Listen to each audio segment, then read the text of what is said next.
So now we have a company presentation, and we're lucky to have Nikolaj Tandrup and Simone Ringmann from A.T. Kearney. They're consultants and they do a lot of problem solving, and they're going to share some of the insights on problem solving. And the basic structure is that first we're going to have some presentation, how they do stuff. Feel free to budge in, ask questions. Afterwards there's also going to be some Q&A. So use this opportunity to ask questions about both the model and how they work and what it's like to be a consultant at this level. So welcome. So happy to have you here. It's going to be interesting to hear. So the floor is yours. Thank you. Can you hear me all right? Good. Super. Thank you for inviting us. Glad to be here. As said, please don't wait until the Q&A to ask questions. If you have a question to something that's being said, raise your hand right away. Dialogue is just much more energizing than monologue, as I'm sure you agree. Yeah, we're from A.T. Kearney. I'll talk a little bit about who A.T. Kearney is. Simone will talk something about how we do problem solving. I'll talk a little bit about that also, giving a specific case. And that's basically it. So hopefully when you walk out of here, you'll have a good feel for how do we work with problem solving in strategy consulting. And obviously we also hope that a significant portion of you will think that it would be super cool to come work for A.T. Kearney, because we look for people like you, and that's sort of, I don't even want to hide that that's why we're here, because we hope to attract some of you. So yeah, also ask questions about that. If there's practical questions about what's it like working at your place, shoot. Very shortly about myself. Simone will also introduce herself when we get to that. I'm from CBS originally, started my career with A.T. Kearney in '99. I worked for 4 years as a consultant there, developed the standard consulting toolbox, and we'll get back into what that is in terms of problem solving and communication and so forth. Then I went to Danfoss. You may know Danfoss. It's Denmark's largest industrial manufacturing company. First, I was head of group strategy and M&A there. Then I moved to Turin in Italy, still with Danfoss. I was head of sales and marketing for refrigeration electronics in Europe. Then I moved back to headquarters in Norborg during the crisis, where we did some not so fun stuff. We sold off some business units, and we moved a lot of workplaces basically from Western Europe to Eastern Europe and the Far East. Then 6 years ago, I came back to A.T. Kearney. I'm a partner now in Copenhagen, so I'm one of the 327 people that own A.T. Kearney globally. I mostly deal with industrial companies, so it's companies like Danfoss, Grundfos, ABB, these types of companies, with a wide variety of problems, and I'll get more into what are the types of projects we work on. So that's me. I'm divorced. I have 2 children, a 16-year-old and a 12-year-old, 2 girls, teenagers. That has its own challenges, but it's just to say that it is actually possible to combine our line of work with family life. Many people have that question sort of in the back of their mind. Is it really possible? It is. We do it. So I wanted to.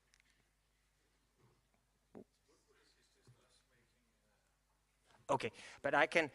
The slide is pretty boring. The slide tries to say who's A.T. Kearney, but it's like, okay, we have $1 billion in turnover, and we're in 40, 50, 60 countries and so forth. But maybe it's a bit more interesting to hear what is it we do and how is it we do it. We do many different things. We do things that we call typical market strategy. We do things that we call operations. We do things we call strategic IT. I think the common denominator is that typically we work with the client when they need to make a big decision and a big transformation. And what do I mean with a big decision? It could be Danfoss calling us saying, we have 50 factories worldwide. We want to think about in 10 years, where should those 50 factories be located? That's a big decision. When you make decisions about changing your manufacturing footprint, it costs a lot of money. You cannot easily undo it once you've decided it. So this is typically a point where a company says, okay, we would like a second point of view, and maybe we would like you to help us do the transformation because it's something we don't do so often. On the factory side, we have one now, which is interesting, that Volkswagen has asked us, what's the factory of the future like? I mean, when we talk about connected devices, when we talk about artificial intelligence, when we talk about robotics, what does a Volkswagen factory in 10 years look like? That's another example. It could also be, should we acquire this company? We want to move into the market in India, but we have no presence there. Should we acquire this Indian company to go there? So the problems are very different in nature, but I think the common denominator is that that it's a big decision and it's a big transformation. And the reason I bring that up is because that's exactly what we look for in you. I mean, no matter what project we do, there's always a big part which is sort of structured, fact-based problem solving. We can't just go to one of these clients and say, well, based on our experience, you should go left or you should do something.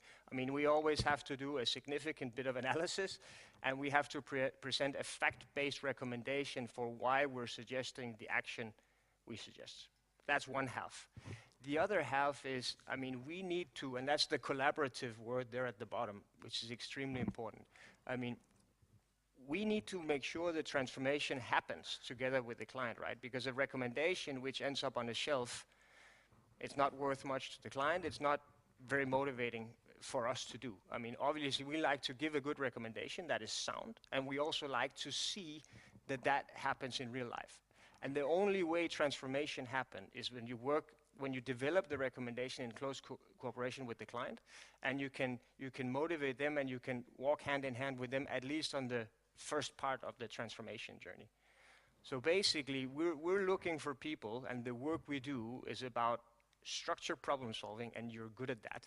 And it's about working closely with the client to enable the transformation. And many of you are good at that as well. And it's important, I would also say, for both elements that we're as diverse a group as we can be. You're thinking, you guys have a lot of people from Copenhagen Business School. Yes, we do. But we also have people from SPOR Institute. I mean, we also have lawyers. We also have people who studied psychology. And that's exactly important, because when we engage the client organization, I mean, we're going to talk about Danfoss here, because I worked with Danfoss. I mean, if we go to Danfoss on a problem that's partly technical with only CBS people, we're going to struggle. I mean, we're going to want a team that matches nicely with the client organization and with the problem we have to solve. And that's why it's so important that we get good people from here that have those capabilities of structured problem solving and really engaging with the client to make transformation happen. Okay.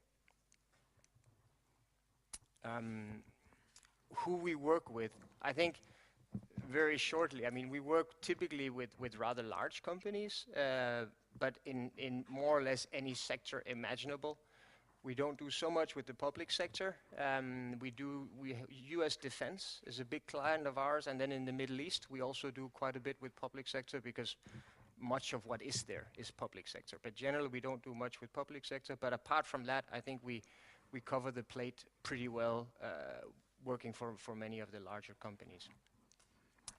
Maybe I should add here that the way we typically work, the way we set up a team when we work with the client, is we always have one industry expert. I mean, one person on the team that really knows the industry in depth, and one person that knows the topic in depth. So if we work with Grundfos on agile software development, if that's the thing, if they say, hey, I mean, we used to do mechanical stuff with pumps, but now it's connected devices, and we need, electronics, and we need software that can talk, and we're not so good at this agile software development. How can you help us do that in our context? Then we would set a team of one person that really knows the pump industry and what's going on, and one person that really knows about agile software development from a lot of companies. And then we populate the team around that. But we always have that core of one industry and one functional expert. That's what the clients pay us for. And that's also what enables your learning curve, because that's super motivating, that if you come work for us and you go to Danfoss to work on a lean project, well, then maybe you will have, one guy that's an expert in frequency converters, if that's the area, because he's done it with ABB, he's done it with Siemens, he's done it with many, and you will have a lean expert maybe from our lean group in Japan. And that is part of your learning journey, being part of that team, that you're close to those people, working with them on a daily basis that really, sorry to say so, know their shit. And then you bring a generic toolbox in terms of structured problem solving and being able to work together with people to make a transformation happen. And that's where magic happens, you know, in that context. Okay.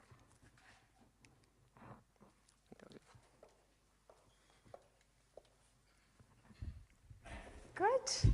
Well, now let's get down to talking about how we actually do problem solving. I'm going to start by giving you a brief introduction to myself, like Nikolai did before. And I'll start out by apologizing that you probably have the company of the two least technical people in all of AT Kearney today. So I also have a CBS background. I started working in AT Kearney 3 years ago as a student analyst. So that is a role where you, while you're studying, work as a consultant, as part of the team. So you gain a lot of the insights into what consulting is about, and you get to learn more about your colleague and the kind of work that you do. And based on that, I decided to stay on board and keep on working with AT Kearney, and have been so full-time for about 1.5 years now. Mainly I've been working in retail, grocery retail, and shipping-related industries, but also have touched a little bit on private equity and industrial goods, so you sort of get around a bit even in your first couple of years. And one of the things I'm really driven by in doing consulting is the fact that we really get to, from day one out of school, solve some of the most complex problems that some of the biggest companies have.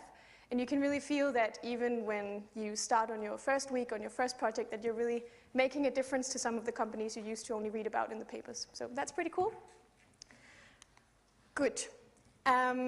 Most of what we do, like Nikolai mentioned before, in consulting is problem solving.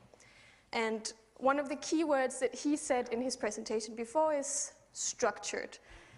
Because when you, as a consultant, get staffed on hundreds of different projects and you have to meet different companies with different issues and challenges and go around the world and work with different people, it's very important that you have a structured way of approaching problem solving. And that's one of the key things for us when we set teams from around the world and with different industrial knowledge, that people actually have the same approach to how do we actually go about solving these problems. So what we have here in front of us is the sort of the AT Kearney way of solving problems, how we usually go about it. And it's a 6-step process. The first one is to define the scope and the objective. So what do we really want to solve? What's the task ahead of us? Then we set out on building some hypotheses. What do we believe the problems might be, and what do we want to test in our problem solving? Then we, of course, gather and analyze the data, and this is where a bulk of the time goes on, especially for a new joined consultant. And once we've analyzed all the data, we go to step 4, which is to consolidate the findings. And these 3 steps, 2 to 4, sometimes we have to go over again. Because sometimes when we reach the point where we consolidate the findings, we find out either our findings are inconclusive, or they're completely mismatched with what we set out in our hypothesis, or we just can't really say anything about the problem based on that. So we set out a new direction, make up a new set of hypotheses, and we repeat steps 2 to 4 until we reach something that we think we can draw conclusions based on. And once we've found out how to draw our conclusions, we go about and set the recommendation, which is, like Nikolai mentioned, the big handover, the key of what we're doing, basing our recommendations on facts that we found through our problem solving. So I'll just go through each of these steps in a bit more detail so you can sort of get some of the tools and questions that we work with when going through this process. The first one, and that's something that's sometimes overlooked a little bit, is before you go about solving a problem, it's really important to know what exactly is the objective. What is it that we want to get out of it? And really a big key to this is finding out who are you solving the problem for, and who are going to be the people around you that are going to help you or be your opponents in solving this problem and gaining the necessary information you need. So you really need to start out by saying, who are the stakeholders in this? Who are the people that we are working for, who will be receiving the end result? But also, who are all the people who can influence us and who holds the data that we really need? I think maybe I can just add there, our founder, Andrew Thomas Carney, hence the name, said in one sentence, he says, our success depends on the essential rightness of our advice and the ability to convince those in authority that it is good. And as I said, I mean, we don't serve anybody if we make reports that end up on the shelf. I mean, clients want actionable advice, and people is a big factor in that, and we can't emphasize that enough, that, I mean, it is working with people, both to come up with a recommendation, but also to set the transformation in motion. And that's where we already up front, before we have the recommendation, you know, we try to figure out, I mean, who wants this problem solved? Who do we need to involve in the process to make sure that once we have a recommendation, it will happen, right? And that's why sort of the matrix that's on the right of this slide can look a little bit sort of like something you'll see in the textbook but never use.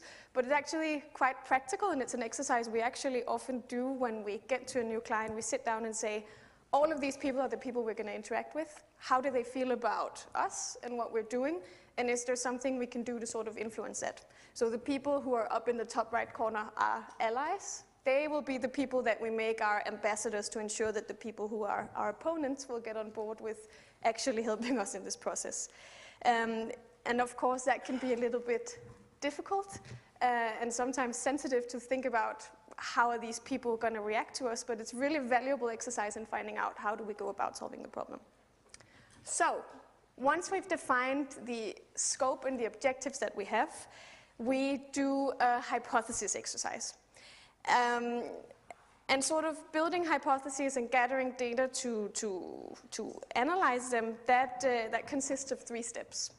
The first one is, of course, to define the hypotheses that we're going to test, and then we need to figure out what questions do we want to answer. And then, of course, the third one is what data do we need to answer them. So for the first 2 parts, we figure out the hypotheses that we think are viable. And that, of course, depends on the problem statement, and sometimes in this exercise it turns out that the problem you've set out in the beginning and the hypotheses you have turns out to be completely off, and the problem was something that neither you nor the client had foreseen. But the hypothesis exercise is really good to sort of figure out what is the direction that we want to go in, what are the analyses we want to make. And this is sort of where it's a good thing for you to have the business model canvas that I think you've all been introduced to, where it's important to say, now we've gathered all this information about what the company is and what it can do, and is there anything in that that can give us an idea of the hypotheses that we want to test? So in a completely practical way, we can do that by setting up sort of an issue tree like the one we have on the slide, where we say, okay, these are the different boxes that we think we could look into, and what hypotheses are in those.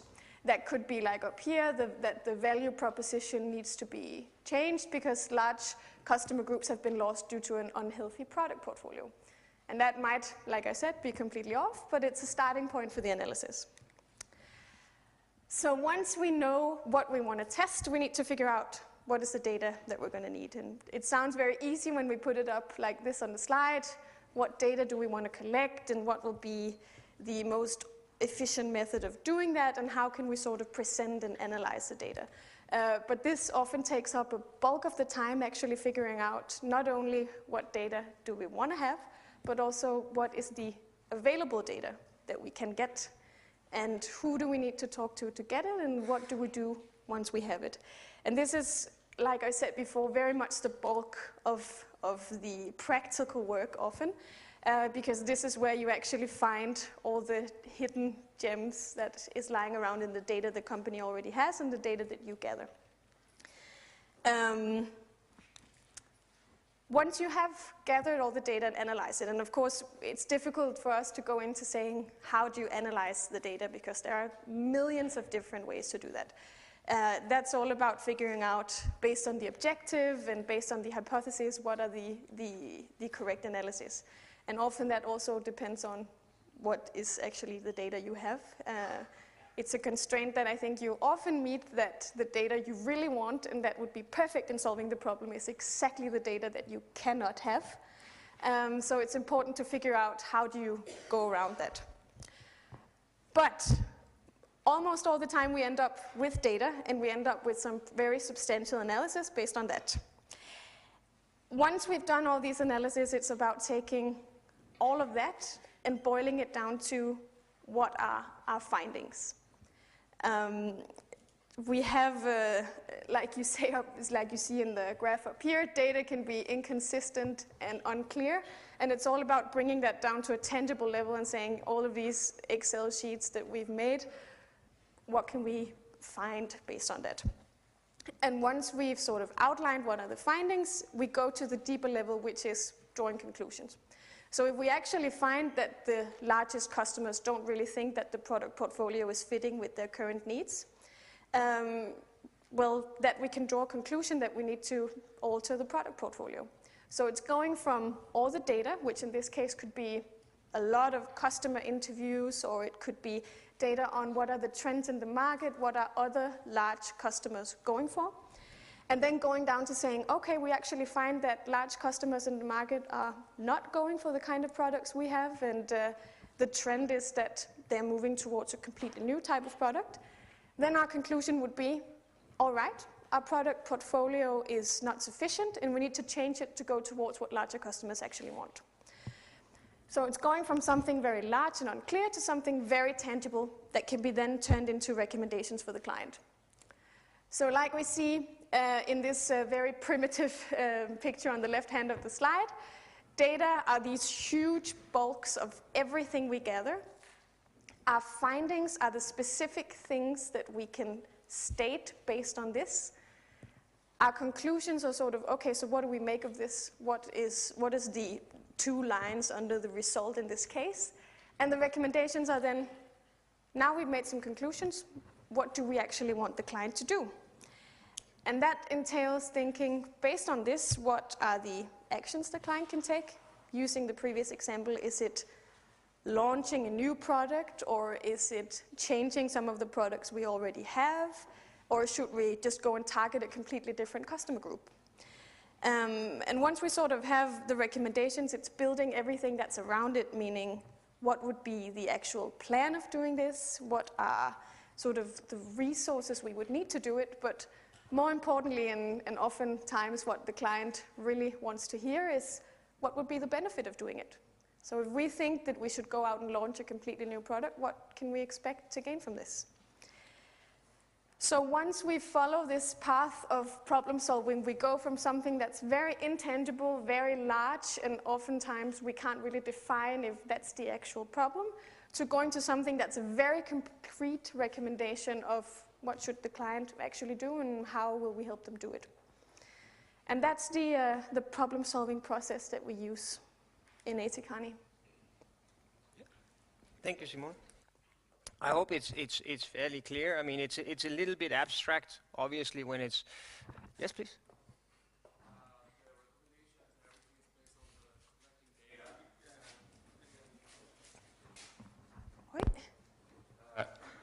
I can see that all recommendations and everything is based on the data collected, but Yeah. I wonder how you define which data is valuable. I mean, who valid the data is valuable or that can be useful. Yeah. Well, we always try to, well, sometimes there isn't even data, right? Then we need to make assumptions. But assuming that there is data, I mean, obviously, one question is about the source. I mean, is this a credible source that has been proven to have accurate data over time? We always use our internal experts. So when we have data and it sort of leads to a finding, we use our global experts in sort of an expert session and say, do these findings, based on your experience, do these findings look correct?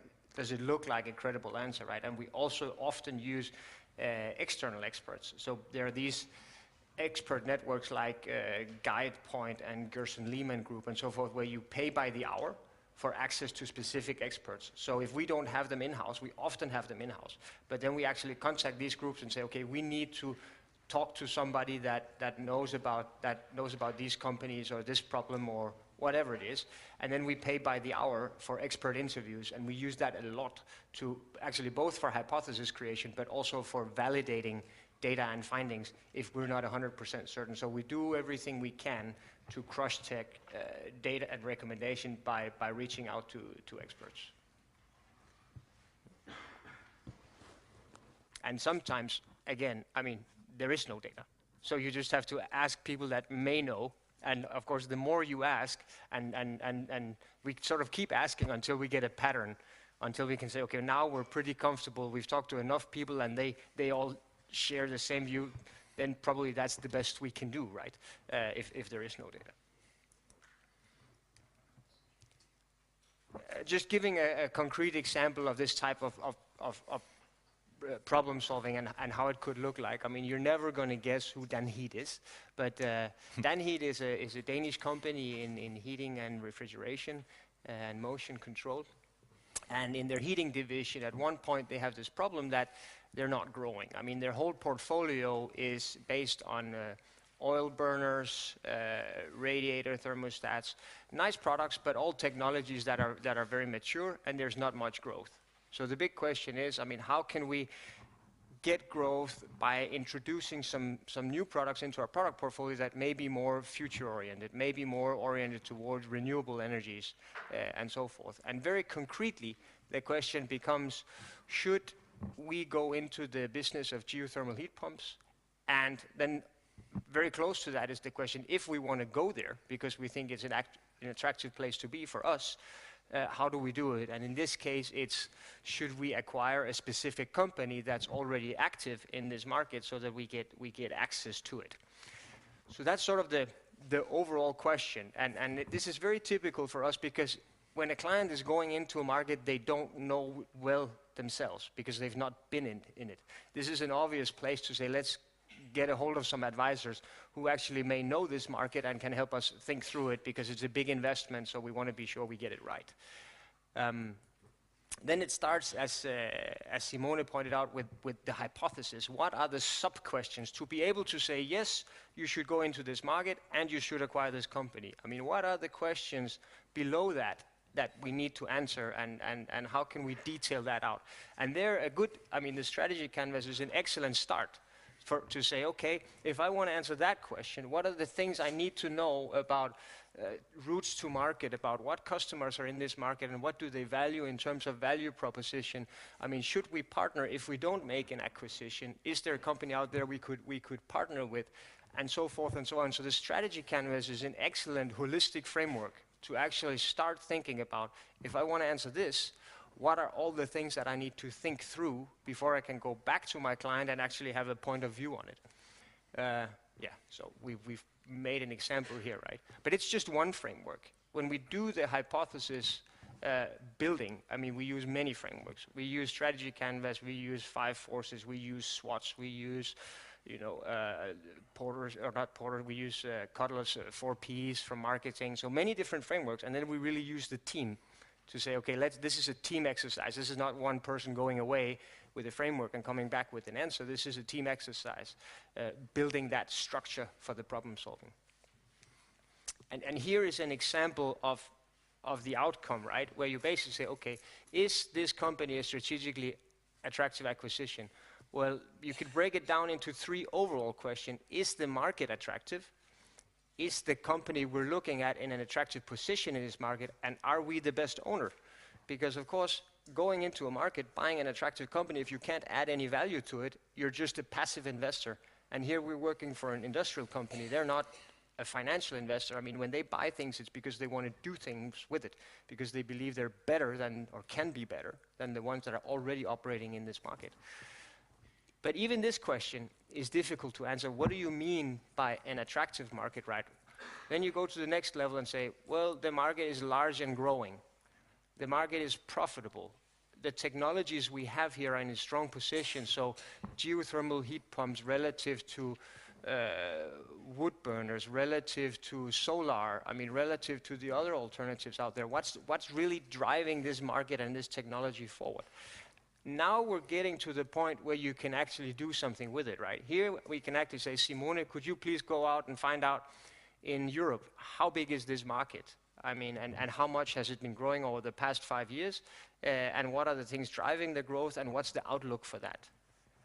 Same thing with profitability. Who are the companies already operating in this market, and how much money are they making? Do the small ones make any money? Is it only the big ones? I mean, what does it take to make money in this market, right? And then you're getting to a point where you can analyze it with facts, and you can come back to a client and say, okay, we think you should do this because the market is attractive. It's attractive because it's large and it's growing, it's profitable, this is a promising technology with the right drivers, and so forth and so on. I'm not going to go through all of them, but I think this gives you a feel for a fairly abstract problem that you need to answer to make a big, almost irreversible decision. How do you break it down to something you can actually analyze, that you can come back with a fact-based recommendation?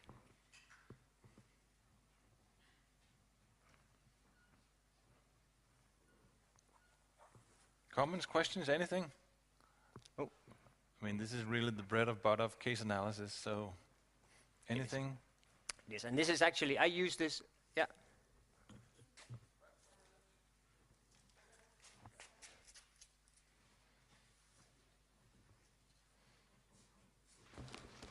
A question. You set your recommendation. How long will you continue to follow your client? Like, how do you define the adoption of your recommendations? Yeah, I mean, I don't think there's a standard answer. I think that the short answer is that we like to have our clients for life. That's always our objective. That, I mean, we do such good problem solving that next time they have a problem, they come back to us and ask, can you help us solve this one also, right? So that's why, of course, we're very diligent about, we only work for a limited number of large companies, so we're very diligent about the quality, because if they feel we gave bad advice, well, maybe the next time they have an important problem, they won't come to us, and then very quickly, we're going to run out of customers. In projects like this, we always have a section at the end of how are you going to do this, right? It's not enough to tell the client, what are you going to do? Yes, you should acquire this company. We also need to tell them, how are you going to do that? I mean, how are you going to approach the target? What's the price you should pay for it? Who do you need to engage in terms of lawyers and so forth? Who in your company, Danfoss, should run this transaction if you manage to acquire the company? I mean, who's going to be leading it? How are you going to integrate it with your existing business? And what are the next steps? So we always have, nearly always, have a big section on not just what you should do, but how you should do it. And then we also have a view on, to do that, where do you have the competencies in-house? I mean, what are things that you can handle yourself without a problem? And what are the areas where you need support? And maybe from us, maybe from somebody else. So I know it's a little bit of an unspecific answer, but it really depends on the case. Sometimes when you look at the how section, there's a lot of things the client cannot do themselves, and then we follow them for a long time. Sometimes it's something the client can perfectly handle on their own, and then actually it stops here. Then maybe all we do is say we stay on the steering committee and we call in, once every 2 weeks to hear how are things going, but that's all we do, because you have the team and the capabilities to run with it from here. So it really depends.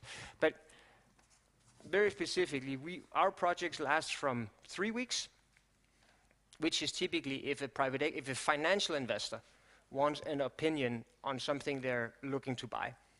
Then it basically stops after we give our assessment of the company they are looking to buy. So we typically say, is this a healthy company? Are the customers happy? What's the competition going on? What's the technology position? Then we deliver that as a recommendation, and the financial investor says, okay, then I make a decision on buying or not buying, and what's the price. Then the project is only that. But we also do projects in industry that runs for a year, where it's a total transformation and where the first phase is setting the strategic direction, and then there are multiple phases of implementation, and then we're there for a long time. Maybe just as an example, I can say that the previous project I was on was a 20-week project.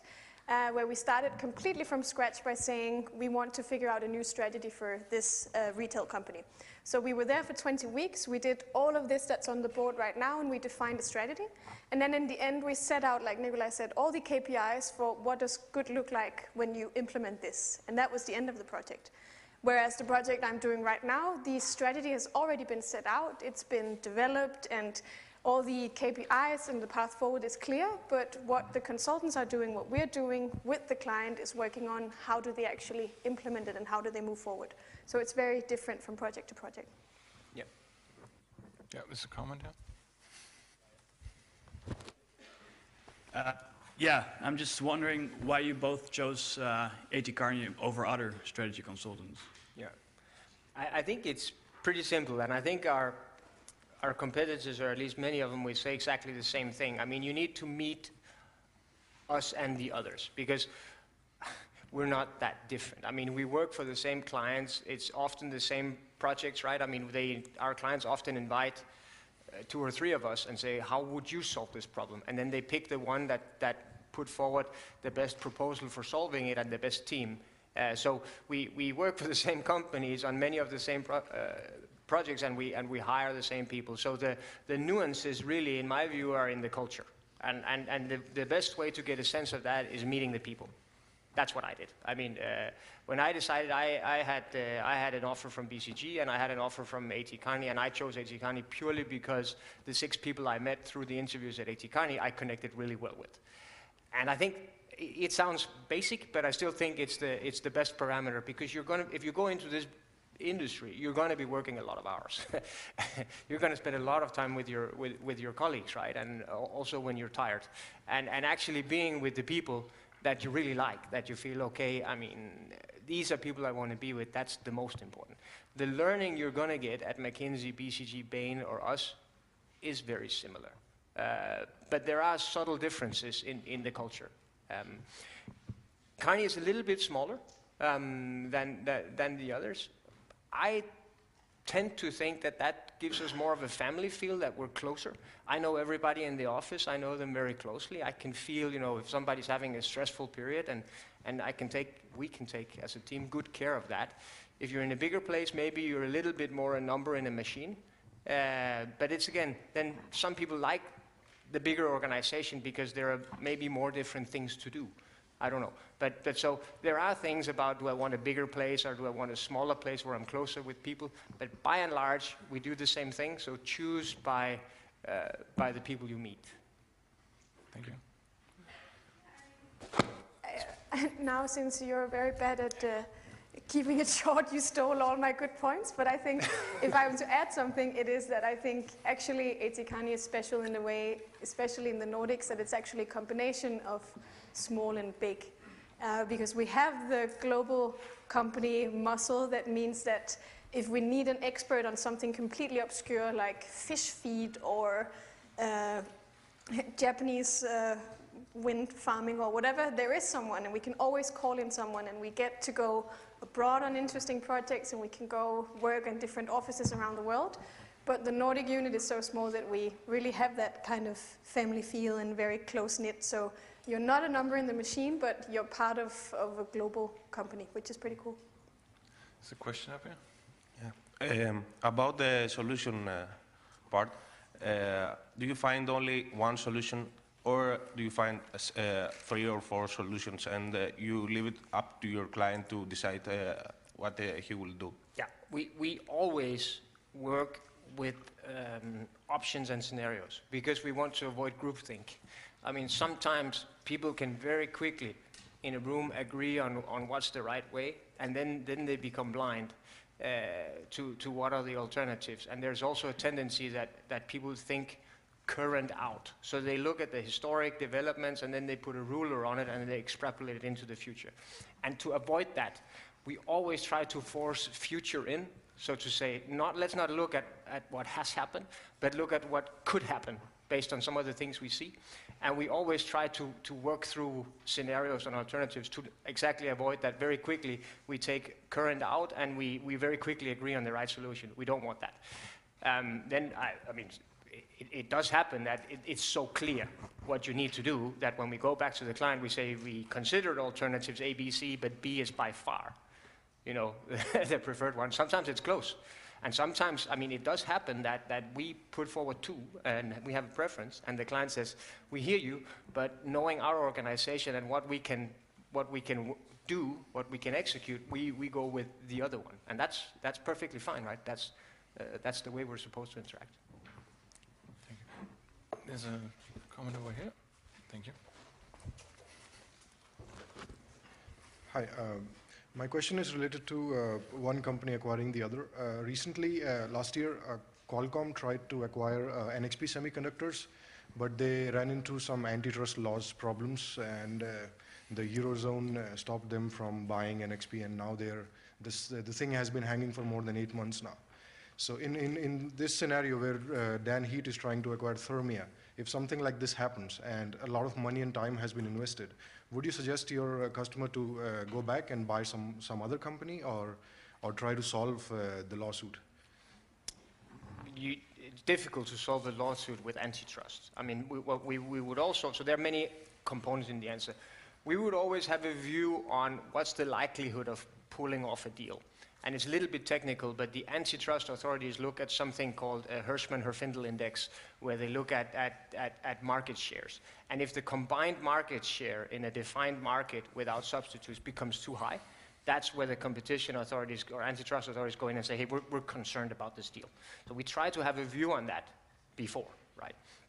Sometimes there's a very long process between we make the recommendation, the client makes the offer, and the deal is actually approved. There's a lot of work that goes on in that period, planning if the deal goes through, what are we going to do with the acquired company on day one, so that you don't sit there on day one, oh, now we have the keys, and you haven't really decided what to do with the company. So we're with the client in that period of time. And sometimes in that period, based on the questions they get from the antitrust authorities and so forth, they can gauge, is this risky? Yeah, I mean, are we getting questions that indicate that this deal may not go through?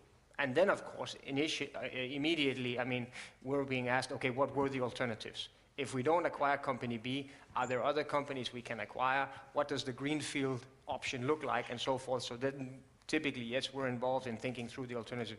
If we hadn't done it first. Typically, we had also done that in the beginning, but we came out with a preferred scenario. If that scenario turns out not to happen, we revisit the others. Actually, in this case, in the Dan Heath case, that actually happened. They did acquire Thermia, but then Thermia had a strong position in Northern Europe, but a weak position in France, and France was kind of a specific market. So we went in with a recommendation also for acquiring a smaller French company to bolt on to access the French market. But that one was not for sale, so they ended up buying another company in France. So it's just, it actually happened in this specific process. Thanks. We have another question here. Hello. Is it correct that your company can work with more than one client at a time? Yes. Then I have another question. Like, I'm not very confident in consulting, so I bring my excuse in case the question sounds inadequate, but still. Imagine the following situation.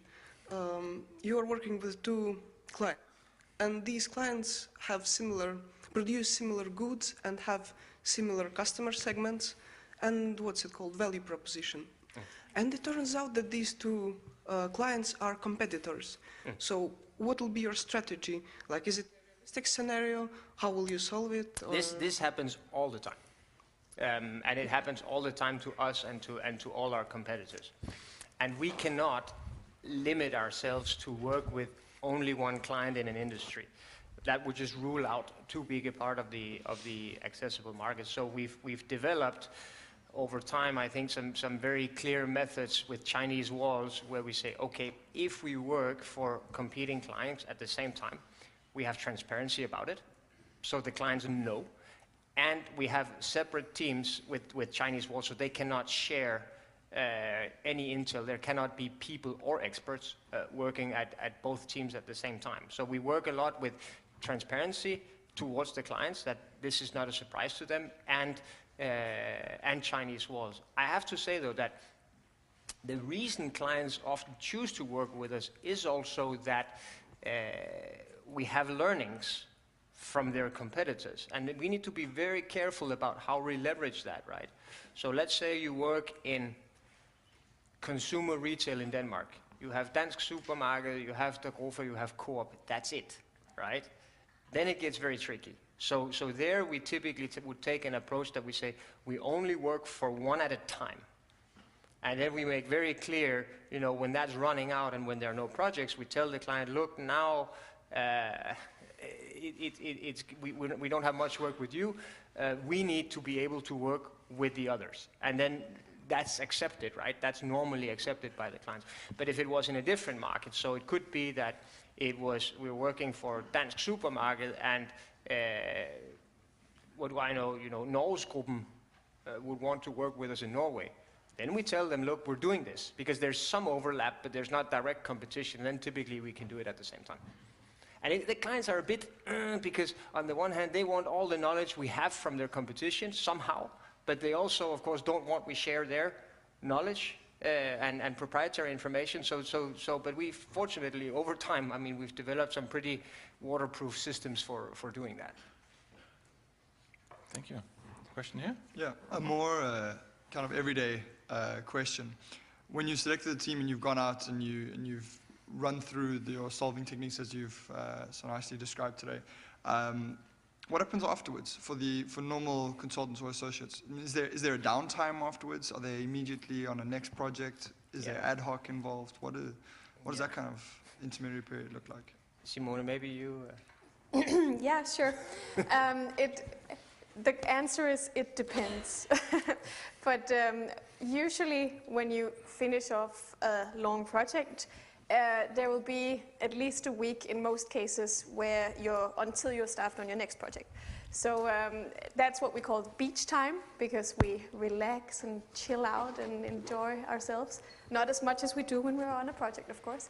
And in that time where you're not staffed on a project, you'll help by making proposals for new projects, or we do recruiting work, like plan events like this one.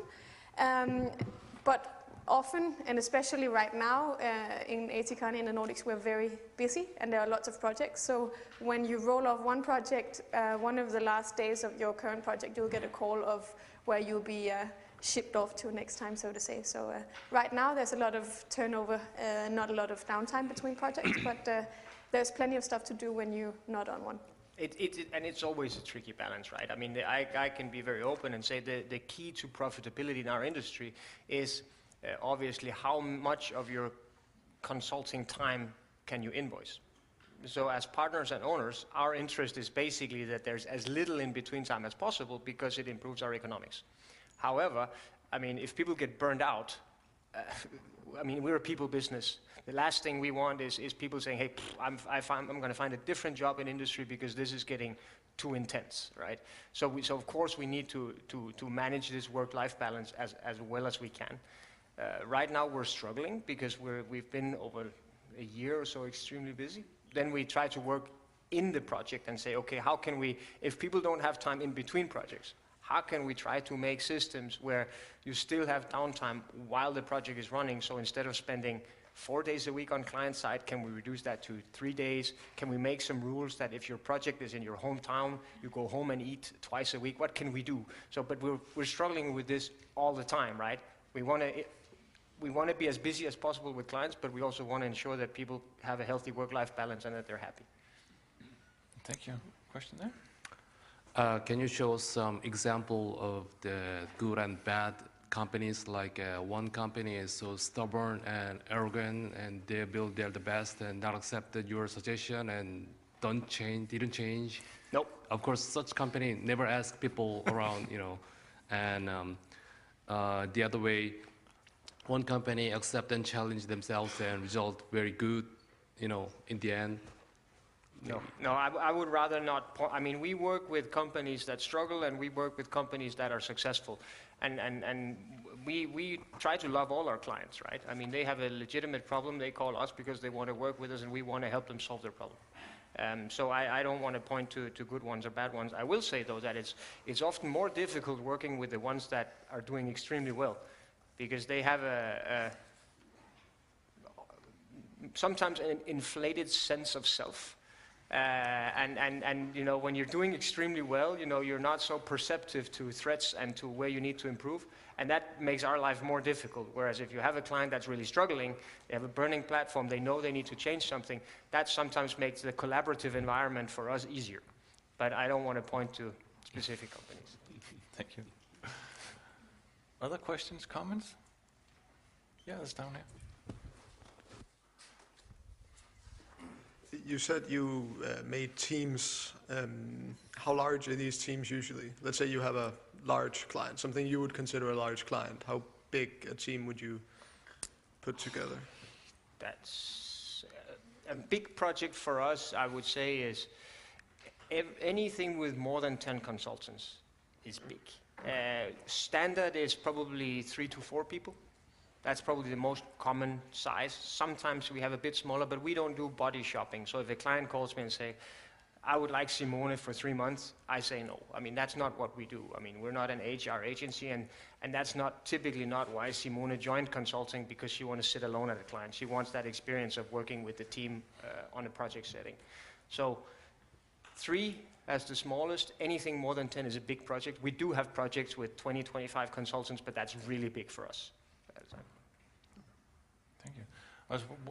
I was wondering, the transition from conclusion to recommendation, is that specific? I would assume that it seems on your slide that it's fairly a logical step for the conclusion, that you doing your job, and then you interact with the client to generate the. How does that work?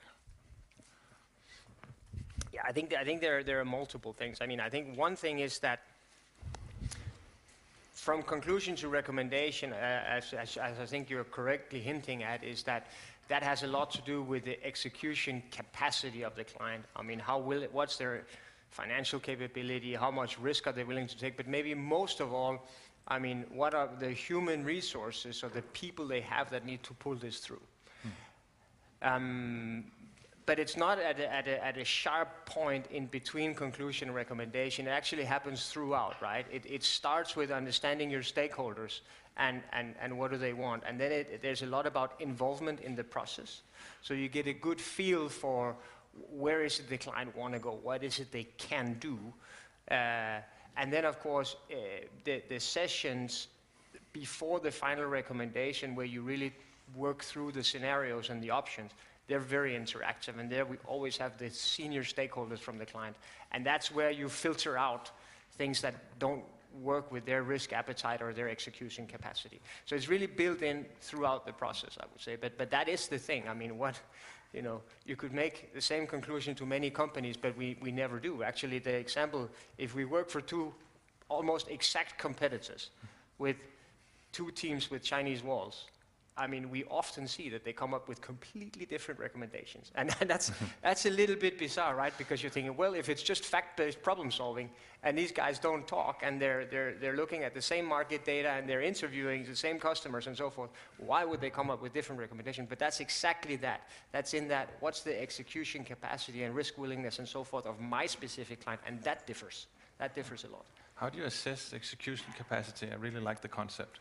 Yeah, typically we try to say, I mean, one thing is just a hard thing. I mean, how much money do you have? How much money do you have access to, and so forth. But the most important thing is really, what's the team and the experience you need to pull this off, right?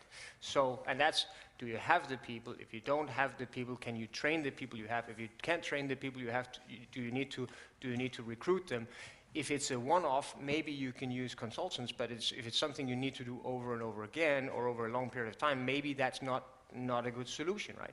And right now, I mean, we have a lot of projects on digital transformation, and that is always the key question. I mean, if you work with an old industrial company with a lot of mechanical engineers, and their world is moving to digital software, how do you pull it off, right?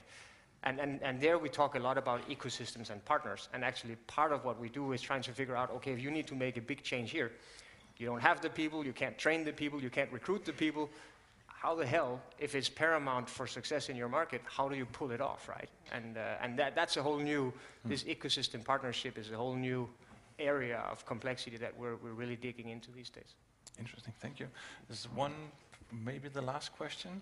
On one of the last slides, when you addressed the first hypothesis, you said that you'd send one of your consultants to Europe to evaluate the market of Therma. How would that work concretely? Sorry, I didn't get once more, please. When you said that you would send one of your consultants to Europe to evaluate the growth of Therma, in the first hypothesis, how would that work concretely? So the first question there. Yeah, the Therma's market. How would you concretely gauge the market of Therma? Yes. Well, basically, I mean, here, I'm sorry if I don't fully understand the question, but you would start by looking at what's there of hard data. I mean, there are industry reports that say, okay, of all the heating and cooling you have in buildings, by type of buildings, by country, I mean, what are the methods? I mean, where do you use district heating? Where do you use oil burners? Where do you use wood burners? Where do you use? So you can typically find hard data on what share of the total heating market is used using this technology and how has that been growing over the past years, right? Whatever you cannot find in data, you need to find by talking to people, basically. So there it is a question of finding the right people to interview and then spending time doing that. So basically sitting together with your team saying, what should the questionnaire look like?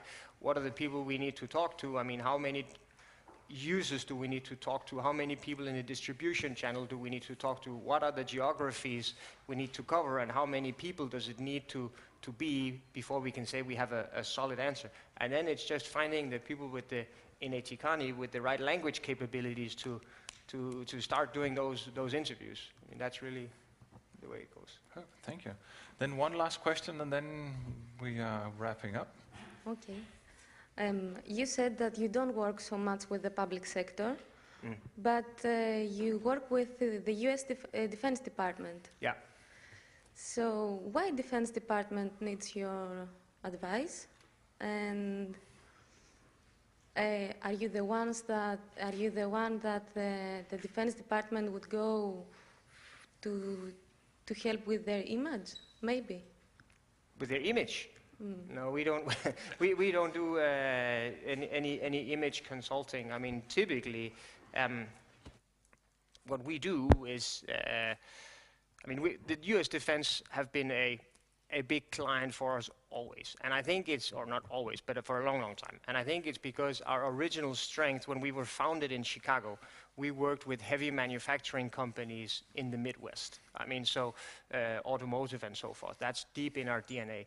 And the U.S. Defense, Navy, Army, and so forth are really heavy spenders on CapEx, and they're really technology heavy. So when you develop a program like the Joint Strike Fighter program, alone the exercise of saying, how do we create modularity and commonality in the development that we try to bring down the cost of this ridiculously expensive aircraft? How do we work with sustainment costs so that the countries, after they've bought this plane, can have a reasonable setup for maintenance? I mean, should those building the plane do the maintenance? Should the different countries be able to do their own maintenance? What should be the mix? It's just an example of typical projects that we would get. Right? So it would be, and the U.S. defense is just huge in terms of what they have. I mean, when you look at it, it's funny when you see these charts about the airplane sector, and then you look at who buys a lot of planes, and we tend to think, okay, SAS is a big airline. I mean, SAS is a dwarf, right? Then you look at Lufthansa, that's slightly bigger, and then you look at U.S. defense, and it's this big. So whatever you touch, almost, I mean, whether it's trucks or it's airplanes or it's ships, U.S. defense just becomes a very, very large client. And fortunately, due to our DNA there in Chicago, I mean, we're strong in those types of problems with those types of organizations. So We don't do any image stuff. I mean, that's not our thing. The image of the attacker, no, sorry. So, thank you so much. Super interesting. Big hand of applause to A.T. Kearney.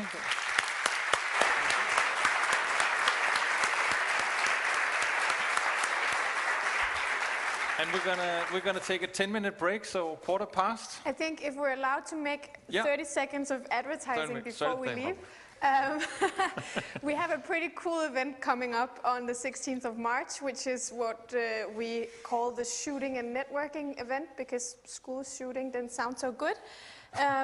It is an event where all of you can apply to join us. We will drive in some lovely large cars together up to Susegården in Sweden and do some skeet shooting, clay pigeon shooting all day.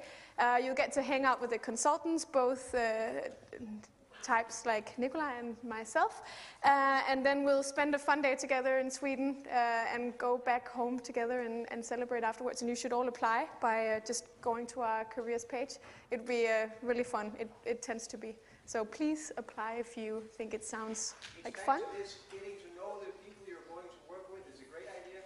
This is a great opportunity to do exactly that. Shooting at or with them. Oh, thank you so much.